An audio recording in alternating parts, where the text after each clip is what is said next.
Hello বন্ধুরা, তোমরা সবাই কেমন আছো? আবারও চলে আসলাম দারুণ স্বাদের একটা সিম্পল নাস্তার রেসিপি নিয়ে। আজকে তোমাদের দেখাবো ময়দা আর ডিম দিয়ে সহজে কি করে তোমরা সকাল বিকালের নাস্তা তৈরি করতে পারো। এখানে আমি দুটো ডিম নিয়ে নিলাম আর এর মধ্যে দিয়ে দিলাম সামান্য পরিমাণ রান্নার তেল আর দিয়ে দিলাম মাঝারি কাপে 2 কাপ ময়দা। এইবার ময়দা আর ডিম ভালো করে মিক্সড করে নেব।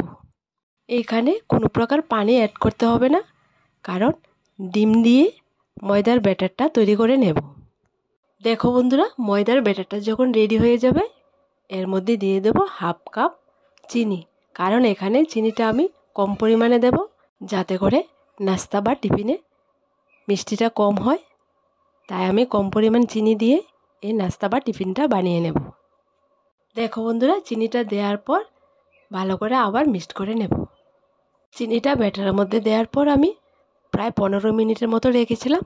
15 মিনিট পর দেখো ব্যাটারটা কতখানি সফট হয়ে গেছে। এইবার আরেকটুখানি ভালো করে মিক্সড করে নেব। এই ব্যাটারটা রেডি করার সময় পানি দেওয়ার প্রয়োজন হয় না, কারণ চিনিটা যখন দেওয়া হয় ব্যাটারটা এমনিতে একটু নরম হয়ে যায়। দেখো বন্ধুরা, ব্যাটারটা একদমই রেডি হয়ে গেছে। এবার আমি নাস্তাগুলো বানিয়ে নেব। নাস্তা বানানোর জন্য আগে থেকে চুলো একটা প্যানে তেল বসিয়ে রেখেছিলাম। তেলটা গরম হয়ে গেছে। এখন আমি ব্যাটারটা থেকে কিছুটা পরিমাণ হাত দিয়ে ব্যাটার নেব আর গোল করে একটু চ্যাপ্টা আকার দিয়ে তেলের উপর দিয়ে দেব। ঠিক একই রকম করে সবগুলো ব্যাটার থেকে আমি এই ময়দার নাস্তাটা বানিয়ে নেব।